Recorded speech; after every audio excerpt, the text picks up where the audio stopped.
Isku soo dhawaada Somali Psychology Channel and subscribe hanaga ilaawin haddii aanad horey subscribe noo saarin. Maanta waxaan rabaa inaan kuu sheego sida aad u xareysan kartid DV Lottery oo ah fiisaha oo Mareykanka uu bixiyo oo hadeer bisha 10aad oo dhamaatay hadda la furay. Hadeer waxaa ka dhiman 5 beri kaliya haddaanad garaneyn sida loo xareysto. Waxaan rabaa inaan kaa tabageeyo. Marka ugu horeysa waxaad tagaysaa Google-kaaga Chrome mise waxaa isticmaashidba kadib waxaad ku qoreysaa halkan DV Lottery.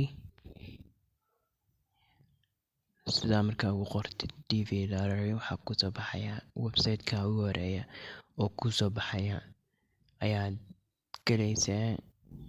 Sana ugu dhufanaysaa sidaa markaa ugu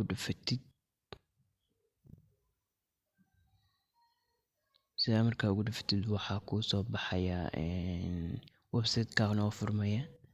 Kadib hoos baa ugu baxaysa meeshaan oo ujeeda baa taabanaysaa oo cagaarka ah oo ku qoran tahay Begin Entry halkaan aad taabanaysaa. Kadib waxaa gelinaysaa qoraalkan yarka oo meeshaan ku qoran. Qoraalkan yarka baa gelinaysaa oo halkaan ku qoran baa waxaa gelinaysaa meeshaan banaan. Tusaale aniga waxa igu qoran 6H kale VM kale HN. waxaa taabanaysaa meeshaan ay ku qoran tahay Submit. haddii uu kuu saxan yahay hadda wuxuu dhahay please enter the code as you see over here.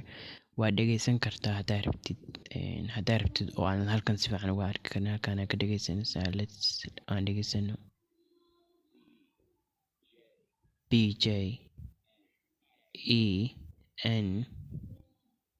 BJENX waa gelinay. waa kana marka waxaa kusoo baxaya meeshii aan magacyada ka xareyn lahayd. tan koowaad halkan waxaa ku qoraysaa magacaaga. tusaale ahaan in lagu dhaho Khadiijo oo kale. kasoo qaad in lagu dhaho Maxamuud. halkan in lagu dhaho Faarax. tusaale ahaan magaca koowaad meesha koowaad waxaa ku qoraysaa magacaaga. middle name meesha ku qoranta magaca aabaha. last family name waxaa ku qoraysaa magaca awowga. waa ka soconaysaa. halkan waxaa ku qoran gender-kaaga maxaa tahay, nin mise naag. ayaa meeshaan aad taabanaysaa nin inaa ahay. kadib waxaad sameynaysaa goortaa dhalatay. waxaa waay halkaas goormaa dhalatay, bishii aad dhalatay waay meesha ugu horeysa. tusaale ahaan bishii 2aad oo kale. sanadkaa dhalatay bishii maalintaa ka dhalatay 10 bay ahayd camal. sanadkee dhalatay 1900 iska dhehba iyo 90kii. kadib waxaa halkan kuugu qoran xagee magaaladee ku dhalatay camal. waxaa ku qoraysaa magaalada ku dhalatay. tusaale ahaan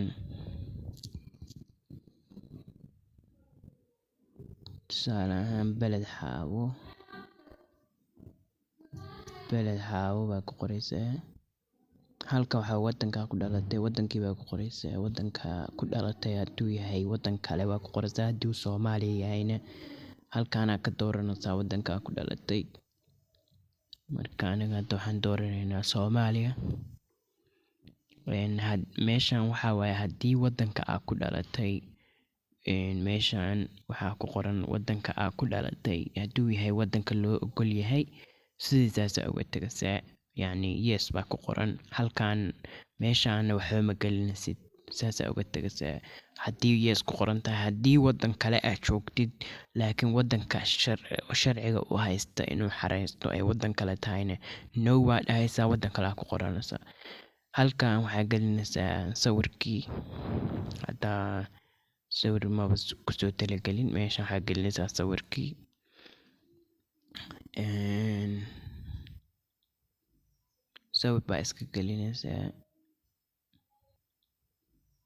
sawir baa iska gelinaysaa inkastoo aanan hayn sawir.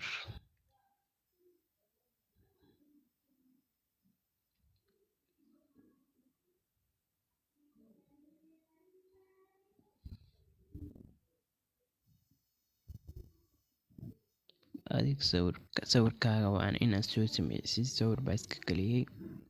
Mailing address meesha ku dhalatay, meesha ugu horeysa waa optional, waxba kuma qoraysa. Hadaa rabto waa ka tagaysaa. Kan labaad waxaa ku qoraysaa meesha ugu caansan, meesha aad joogtid. Tusaale ahaan wadada ugu caansan oo kale, magaalada aad joogtid waxaa ku qori kartaa Xamar oo kaleeto. Kana waxaa ku qoraysaa xaafadda aad sii joogtid, xaafadda aad kasii degantahay ku qoraysaa. Zip code Soomaali malahan, halkaasaa taabanaysaa. No zip code baa saxaysaa. Wadanka haddana taabanaysaa, wadankuu yahay baad dooranaysaa. Kadibna waxaa dhahaysaa which country you born, number 9 wadankee ku dhalatay.